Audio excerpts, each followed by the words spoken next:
I entitled this message this morning, The Invisible Hand of God, because that is the phrase that the Puritans often used to speak of God's providence.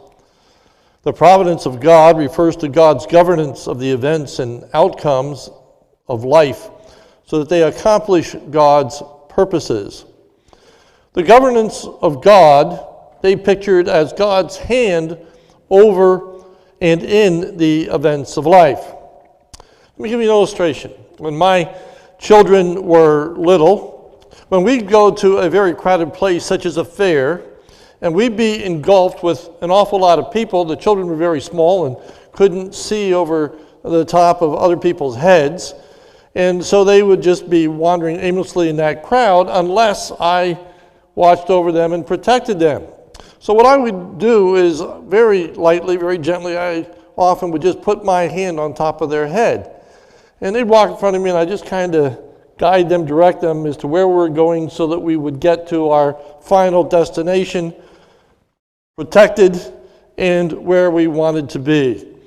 That's the picture of God's providence. God's hand reaching down and guiding the events, the circumstances of our lives, leading us, protecting us till we get to the destination of which God has in store, that His will is done.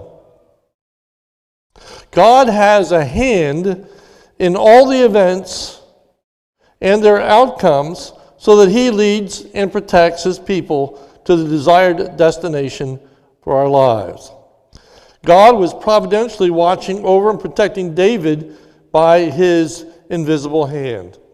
Last week, we left off at 1 Samuel 23, verse 14. I draw your attention there. 1 Samuel 23, 14, the last verse that we considered last week. And David remained in the strongholds in the wilderness, in the hill country of the wilderness of Ziph. And Saul sought him every day. But God did not give him into his hand. Saul was seeking David every day, it states in verse 14. But notice that God was delivering on a daily basis. For it says at the end of verse 24, but God did not give him into his hand. The constant threat was being met with God's constant protection. On a daily basis, Saul is out to seek David's life, and yet God does not deliver David into his hand. God's invisible hand of providence was so guiding the events of this world that God's protection and purposes were being achieved in David's life. What we want to focus upon this morning is the remarkably unremarkable way in which God is at work in the events in the life of David. I'd like you to remember that phrase. I'd like you to take it with you and think of it often. The remarkably unremarkable way in which God is at work in our lives. The remarkably unremarkable way. That is that God uses the ordinary events of our lives to accomplish His purpose, His ends. The narrative opens with David's awareness that Saul was seeking to kill him in verse 15. David saw that Saul had come out to seek his life. What we fail to see in some of the English Bibles is that verse 15 is directly related to the verse 14. In verse 15, there is the little word "and" missing in the English Bibles that is present in the Hebrew. That often happens. I think the translators must think it gets to be redundant, that they leave out a lot of ands. But the King James translates it well when it states in verse 15, and David saw that Saul was come out to seek his life. David saw that Saul was out to get him, but what David was losing sight of was God's protection. The danger was real. That was easy to see. But the daily protection of God, that was more difficult to see. For God's hand is invisible. David saw the danger, but he was losing sight of God. How do we know that? Well, because of the word fear in verse 27. Look at verse 17. If you look at verse 17 of 1 Samuel chapter 23, this is Jonathan speaking, and he said to him, "Do not fear, do not fear." It appears that David was wrestling with the Lord's help. There are 14 different Hebrew words that are translated into English as the word fear. This particular word has a very specific connotation. It's the fear of inadequacy. It's the fear of weakness. It's the fear of giving help, of the inability to keep on going, the fear that we are going to give up, the fear that we're not going to make it. It's not the fear of an adversary, but rather the fear of letting go, of giving up, of despairing, of losing one's trust in God. He was beginning to doubt God's protection of him. He was finding it difficult to see God at work in his life. He was growing weary. Day after day after day, Saul is persecuting, chasing after David. And he doesn't see any change. He doesn't see any movement. He doesn't see an ultimate deliverance in the sense that it's over, it's complete, it's done, the victory's been accomplished. Oh yes, he's not been handed into Saul's hand, but in the back of his mind, it's only a moment away. It's coming soon. He's getting closer and closer. And so he is despondent. Well, Jonathan is going to be used of God to strengthen David. Now, what David needed to see and what we need to see is the invisible hand of God. That God was indeed not giving David into the hand of Saul, and that God's invisible hand would continue to protect David. And that David needed to hold on to God tightly. The scripture states that Jonathan strengthened David's hand at the end of verse 16 and strengthened his hand in God. So what does that mean? Well, this is a wonderful word picture that is seen in both the ESV and the King James versions of the Bible. The NIV and the NAS simply translate this is that he was encouraged, him and God. Well, certainly that's the bottom line. That's what the gist is, that David is going to be encouraged in God. But the word picture is very helpful. He strengthened his hand in God. The picture is of David reaching out to God. And as David walks through life holding on to God, his hand is getting weaker and weaker. He's getting more tired and more tired. As the events and circumstances are compounding, David's getting weaker. And he's about ready to let go. I don't know if I can hold on anymore. I don't know if I can do this. I don't know if I can make it. I'm tired. I'm fed up. And so David is holding on to God. And Jonathan is sent to strengthen that grip, to make it tighter, to make it more firm, to once again be strong in his relationship to God.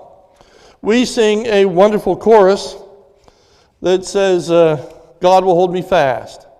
And that is a wonderful truth. For God's invisible hand will not let us go.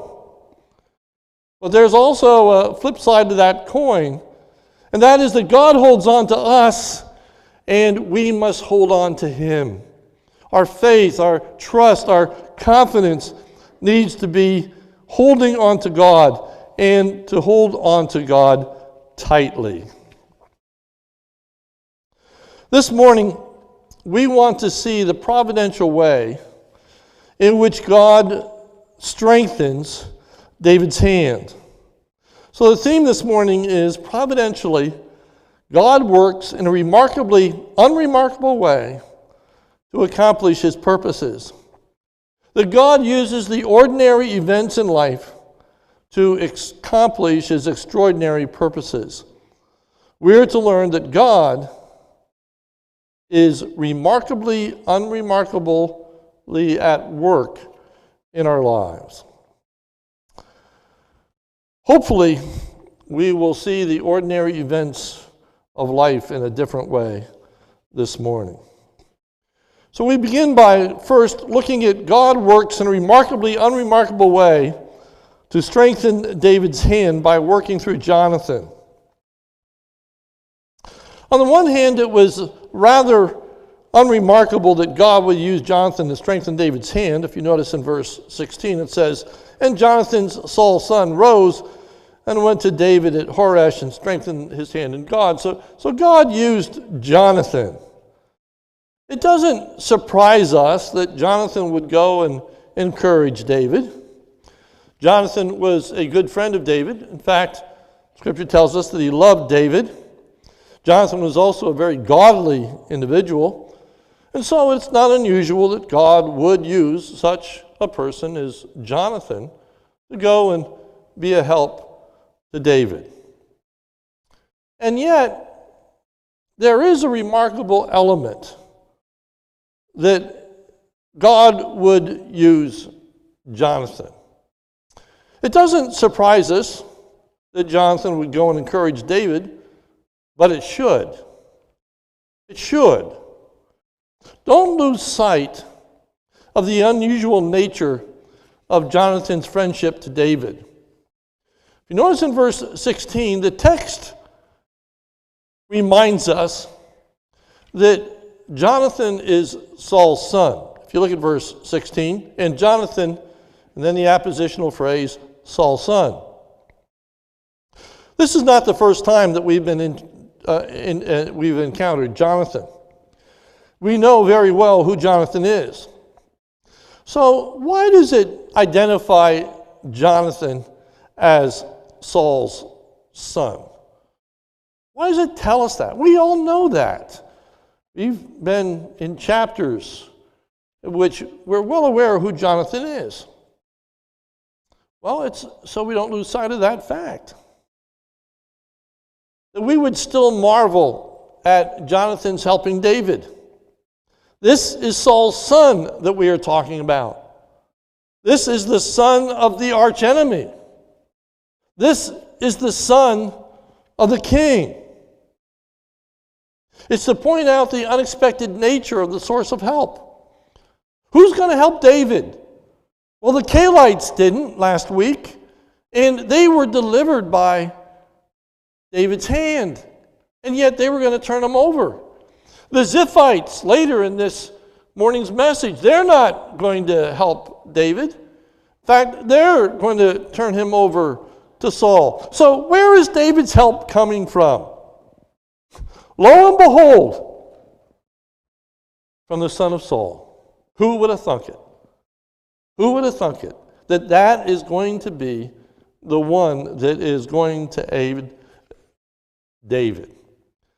Now, let me try to illustrate how remarkable that is, so we just don't lose sight of it. A number of reasons why that's remarkable. First, it's remarkable because Jonathan helps David in opposition to Jonathan's father. Remember Saul's response to Jonathan when he helped David on a previous occasion. It's recorded in 1 Samuel chapter 20, verse 30. Jonathan has been taking David's side. And in verse 30 of chapter 20 it says, "Then Saul's anger was kindled against Jonathan. He said to him, 'You son of a perverse, rebellious woman, do I not know that you have chosen the son of Jesse to your own shame and in the shame of your mother's nakedness? Don't you know that I realize you turned on me? You should be ashamed of yourself,' he says. 'You need to get your act together. that you would choose David over me.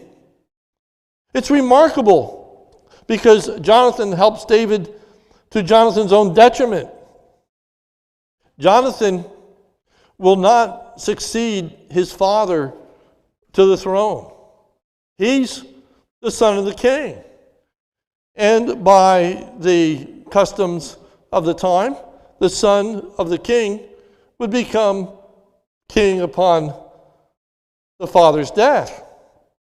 And Saul points that out to to Jonathan in 1 Samuel chapter 20, verse 31. Saul says to Jonathan, "For as long as the son of Jesse lives on the earth, neither you nor your kingdom shall be established. Therefore send and bring him to me, so that he shall surely die." Jonathan, don't you know that you're working against your own interest? Don't you know that the kingdom is going to pass out of our hands? You will not be king. Your descendants won't be kings as long as David is alive. And yet, Jonathan helps David. And we find in our own passage in 1 Samuel chapter 23, verse 17, "And he," that's Jonathan, "said to him, 'Do not fear, for the hand of Saul my father shall not find you. You shall be king over Israel, and I shall be next to you. I will support you. I will help you. You will be the king, and I will be on your side.'" That's a remarkable sense of humility. It's remarkable because Jonathan was risking his life to help David. And that's not an overstatement. That is not an exaggeration. Jonathan was risking his life in order to help David. Again, back to that passage that I've been referring to in 1 Samuel chapter 20. It says, "Then Jonathan answered Saul his father, 'Why should he,'" referring to David, "'be put to death? What has he done?' But Saul hurled a spear at him to strike him." When Jonathan was defending David in Saul's presence, Saul got so angry that he picked up a spear and hurled it at Jonathan with the intent to kill him. That's how angry he was. He tried, didn't threaten, he tried to kill Jonathan. Missed him by the providence of God, but missed him. But he tried. So Jonathan was risking his life in order to help David. Jonathan was willing, at great personal risk, to befriend David. If Saul thought Jonathan was betraying Saul before, how much more on this occasion? So a rather remarkable yet unremarkable way in which God is at work. Then there is the unremarkable way in which God worked by using Jonathan's words to strengthen David's hand. If you look at verse 16, Jonathan, Saul's son, rose and went to David at Horesh and strengthened his hand in God. Now this is the way he did it. He said to him, "Do not fear, for the hand of Saul my father shall not find you. You shall be king over Israel, and I will be next to you. Saul my father knows this."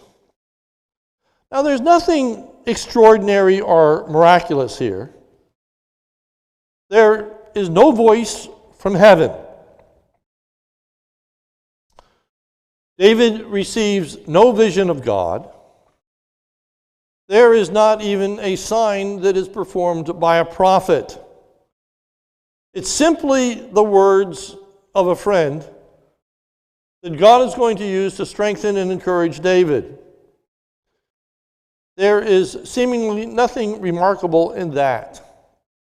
But furthermore, let me point out to you that there is nothing new in all that Jonathan says to David. He doesn't give David any new insight into the situation. All that Jonathan says, David already knows. It's already been disclosed to David in the past. There is nothing new here. He simply reminds him, again, of what he already knows. First, that David is not going to die at Saul's hands. Verse 17. He said to him, "Do not fear, for the hand of Saul my father shall not find you." Secondly, that David will eventually become king over Israel. You shall be king over Israel. David has known that for a long time. Samuel anointed him as king. He said, "David, you're going to be king over Israel." That Jonathan will support David. He said, "And I shall be next to you." That's not new. He already made a covenant with David to that effect, and we'd seen that in time past. That's not new. And he says, and none of this is hidden from Saul. At the end of verse 17, Saul, my father, also knows this. Saul is aware of everything I'm telling you. And David knows that. Nothing new here. Nothing new. And yet, no vision, no sign, no miracle, a simple message of what he already knows. God is going to use to strengthen David's hand as he holds on to God. It is remarkable that David was strengthened, that these words had their desired effect. The emphasis of the passage is that David indeed was strengthened, that his fear was overcome. If you look at verse 16, I like to point out something that's very significant. Little words, ands, prepositions play a big role in understanding the Scriptures. And if you look at verse 16, I'd like to point out to you what it does not say. Verse 16, and Jonathan, Saul's son, rose, went to David at Horesh, and notice it does not say to strengthen his hand. It doesn't say that. For the emphasis is not on what motivates Jonathan. Now, it just so happens in this circumstance that Jonathan's intent and God's purpose is one and the same. That doesn't always happen in life. In this instance it was. But the emphasis is not on Jonathan's intent, but rather on the providential working of God and God's accomplishment. Jonathan went and David was strengthened. And the reason that David was strengthened is because of God. Without God working, David would not have been strengthened. Without God working, that message would have meant nothing. Without God working, all would have been futile. But his hand is strengthened. That's remarkable. Because the words in and of themselves would fail. Because it is God who is at work. And you say, well, how do we know that?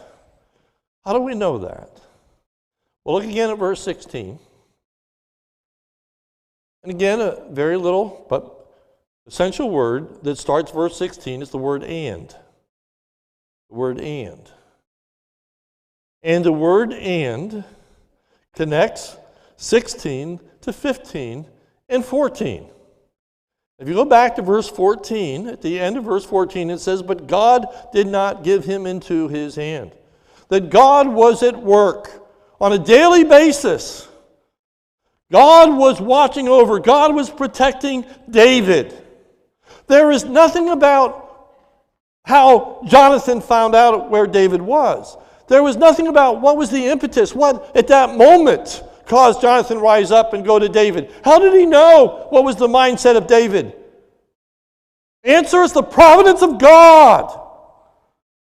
God led Jonathan to David.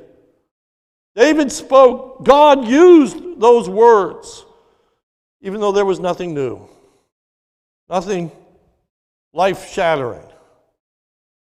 But God used it. God reached down and touched the heart and mind of David and strengthened him. God used the ordinary means in life to strengthen his hand. Lesson: God uses the ordinary events in our lives to encourage us in our faith. God uses godly friends. God uses his words. And don't lose sight of God's goodness and blessing when he reaches down to you through friends and through his word and does in fact strengthen you. If you come to church and you hear a message and are helped, you have met with God. God has reached into your heart, for there are many who come who are not helped. There are many who go away in unbelief. It's not because a person hears, it's because of the sovereign working of God. Don't lose sight of a God who's holding on to you. Don't lose sight of a God who's working in your heart. You are blessed. God is keeping you and uses the ordinary circumstances of his word. No vision, no sign, just his word. And oftentimes, what we already know. And yet we go away strengthened. And our hold of God is more firm. Secondly, God's remarkably unremarkable deliverance of David from Saul's pursuit once again. We begin by looking at the unremarkable way in which David is delivered. Let's read through the narrative. I'm going to be making just comments as we go through to lead us to the end, and it's no profound thoughts here. I'm just helping you understand the story. It begins with the Ziphites betraying David in verse 19. Jonathan and David have now parted. Then the Ziphites went up to Saul at Gibeah, saying, "Is not David hiding among us in the strongholds at Horesh on the hill of Hakilah, which is south of Jerusalem, Jeshimon?" So the Ziphites encourage Saul to do what he wants with David.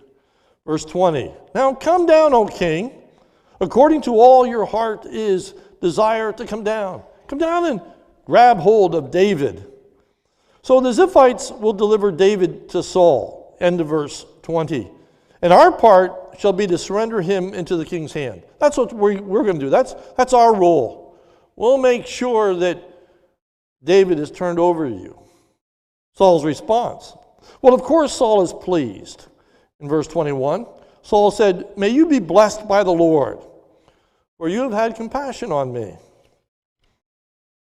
Saul then instructs them to make sure that they actually know where David is. Verse 22. "Go make yet more sure. Know and see the place where his foot is, and who has seen him there, for it is told me that he is very cunning." I love that. It's been told me that he's very cunning. Saul knows very well that David is exceedingly cunning. He says, be sure you got your facts straight when you come back to me. So they go and check things out, and they report back. Verse 23.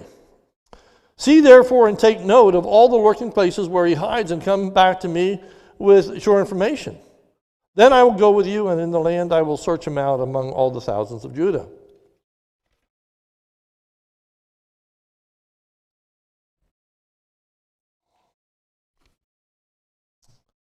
Saul then speaks of the relentless nature of the pursuit that he will make of David. Verse 23, see therefore and take note of all the lurking places where he hides, and come back to me with sure information, then I'll go with you. And if he is in the land, now this, I will search him out among all the thousands of Judah. All right, you just tell me where he is, and I'll do the rest. I don't care if there are thousands of people that I have to work through. I'm going to grab that guy. I'm going to capture him. You just tell me where he is, and I'll get a hold of him, and nothing's going to stop me. So Saul chases after David, and the chase scene develops. And there's a suspense that we are to have as this chase scene develops. The Ziphites serve as scouts, verse 24. And they arose and went to Ziph ahead of Saul. Now, David and his men were in the wilderness of Maon in the Arabah on the south of Jeshimon. They're in the wilderness. They're in an uninhabited area. They're in a place where they're not going to be betrayed, that nobody's going to turn them over like the Calites wanted to. So they're out in the middle of the wilderness. Saul and his men enter into the search for David, verse 25. And Saul and his men went to seek him. However, David is informed about what Saul is doing. Verse 25. Saul and his men went to seek him, and David was told. So David knew that Saul is hot on his heels. So David flees to an uninhabited area. Verse 25, Saul and his men went to seek him, and David was told so. So he went down to the rock and lived in the wilderness of Maon. A difficult place, geographically. Make it a little more challenging for Saul to get a hold of him. A place of better protection. However, Saul is not deterred and keeps coming after David, verse 25. And Saul and his men went to seek him, and David was told, so he went down to the rock and lived in the wilderness of Maon. And now this. And when Saul heard that, he pursued after David in the wilderness of Maon. He's not going to let a little thing like that get in his way, simply because David is held up in a difficult location. Just because it's going to be some work to get there. Oh no, Saul is still hot on his trail. It's going to mean nothing for David's hideout. And Saul gets closer and closer to David. Verse 26. Saul went on one side of the mountain, and David and his men on the other side of the mountain. So picture it. They're now on a mountain. David on one side and Saul on the other side. However, that doesn't keep the situation very long, for Saul is going to divide his troops and go around both sides of the mountain and entrap David. Verse 7, David is trying to get away as fast as he can. Saul went on one side of the mountain, David and his men on the other side of the mountain, and David was hurrying to get away from Saul. However, Saul had David surrounded at the end of verse 26. As Saul and his men were closing in on David, they were getting closer and closer to David. David had nowhere to go. David was hemmed in. They are ready to pounce.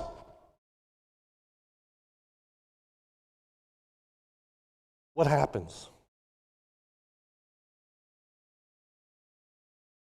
David escapes because the Philistines are going to attack Israel, verse 27. A message came to Saul right at that moment. They're ready to pounce. A message came to Saul saying, hurry and come down, for the Philistines have made a raid against the land. So Saul returned from pursuing after David went against the Philistines. Therefore, that place was called the Rock of Escape. So no one would forget. It was going to go down in the histories, the annals of Israel, like the Alamo. The Rock of Escape. The place where David was almost grabbed. And he escaped. And he escaped. We might think, wow, wasn't David a lucky guy? Isn't that amazing? What a relief. He escapes. The unremarkable nature of a rather usual way of deliverance. I'd like to point out to you that God did not perform a miracle to deliver David. There are many miracles in the Bible that bring about people's deliverance. One such one is the Israelites, if you remember, when they're fleeing from Egypt and they are being pursued by Pharaoh's army, and they're getting close to the Red Sea, and the army's right on their tail, and they are ready to capture the Israelites. God puts a cloud between the army and the Israelites. That cloud was his presence, and they never laid hold upon the Israelites. There's no cloud here. There is no miracle that is performed. God used somewhat ordinary events in the course of life to deliver David. It was simply a message that the Philistines were raiding Israel. Ordinary course of events, nothing unusual about that. It was not unusual for the Philistines to make a raid against the Israelites. We saw that last week. 1 Samuel chapter 23, verse 1. Now they told David, behold, the Philistines are fighting against Keilah. That was an Israelite. And were robbing them on the threshing floors. And David went to help them. Nothing unusual about the Philistines attacking. In fact, God's name is not even mentioned in providing the deliverance here. Nothing about what God has done. However, we know from verse 14 that it's God who's bringing about this deliverance. Of course, we can't miss it. Or can we? Or can we? Can we just read this account and simply say, wow, how lucky David is? Or can we sit back and stand in amazement of the sovereignty of God and his providential working in the events and circumstances of life, that he would use a wicked people like the Philistines to be an instrument of delivering David? Doesn't surprise us that God would use Jonathan. But would God use the Philistines? Yes. Yes, and he did. It doesn't surprise us that the Israelites would send for Saul for help in delivering them from the Philistines. But it should surprise us that Saul is willing to help them. There is a tremendous irony here in Saul's departure and chasing after the Philistines. Notice verse 28. So Saul returned from pursuing after David and went against the Philistines. The irony of Saul stopping of this pursuit of David in order to fight the Philistines is incredible. First, remember just last week that Saul was indifferent to the Philistines when they were fighting against the people of Keilah.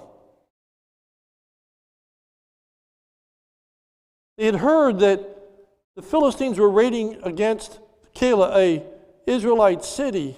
Saul does nothing. Saul's indifferent. Saul doesn't care. But David goes and delivers those people. Remember that Saul was willing to go and fight against his own people at Keilah. He threatened them. He said, if you don't hand over David, I will destroy you. Here is Saul, the one who is willing to destroy cities in Israel in order to capture David, stops chasing David in order to go to deliver a city in Israel. Remember that Saul says he will stop at nothing to get David. He says, if he is in the land, I will search him out among all the thousands of Judah. I will do whatever it takes. Nothing will stop me, Saul says. Finally, there is David. Finally, they're closing in. Finally, they are ready to capture him. And this message comes, and he stops. He stops dead in his tracks and leaves. Verse 28. So Saul returned from pursuing after David and went against the Philistines. There, that place is called the Rock of Escape. There's God's hand. There's God at work. So close.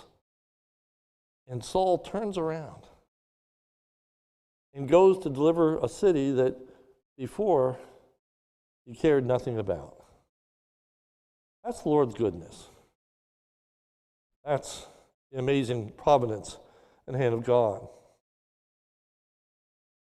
So in conclusion, can you see God at work in David's life? Can you see how God orchestrated the events, bringing people into his life such as Jonathan, protecting David from Saul on a daily basis? He is to be praised. He is to receive glory. But the takeaway from us this morning is, can you see God at work in the course of events that come into your own life? Are you able to see an invisible hand of providence that's guiding in direction? Are you careful not to just chalk up to coincidence or luck or good fortune the many blessings that we receive on a daily basis? The ordinary course of events, the fact that we have a job, is God's provision for us of our daily bread. The fact that we go on a church on a regular basis is God's provision for us to hear his word and to be strengthened and to be helped. God works through the ordinary circumstances of life. That's how God primarily works. That's how He usually works. That's what we can expect in our lives. The miracles, the voices, the signs are a rarity. Our God can do that. He can perform the miracles. He can perform the signs. But even more than that, He can control the everyday circumstances of our lives. He can take our enemies and turn them on a dime. Change their hearts, their attitudes. So once Saul was not ready to help his own countrymen, now is ready to help. When before would say nothing is going to stop him, now stops. That's the hand of God. That's God at work. And that's how God does work. God's invisible hand is leading you every single day. God's invisible hand is watching over you. God is protecting you. God does not slumber nor sleep. You need to fear no evil. God is at work in your life constantly. Constantly. But it's an invisible hand. It's an invisible hand. You can't see it. You can't see the hand. But with an eye of faith, you can see the events. You can understand the outcomes. And you can give glory to God. Not Jonathan. Not the Philistines. Not Saul. This was God at work. God strengthened David. So, be strengthened. Hold on. Hold on to God. Don't grow weary in well-doing. Don't give up. Don't disparage. Don't say, my circumstances haven't changed. Don't say everything is just going on as usual. Don't give up. Because God is at work. God is achieving His purposes. God is bringing an end. This isn't the end of Saul pursuing David. We'll see event after event. It doesn't mean that from now on David just sits back and relaxes. But it does mean that once again God has been faithful. Once again God has delivered. Once again God has kept His promises. With the wonderful difference from now on in David's attitude.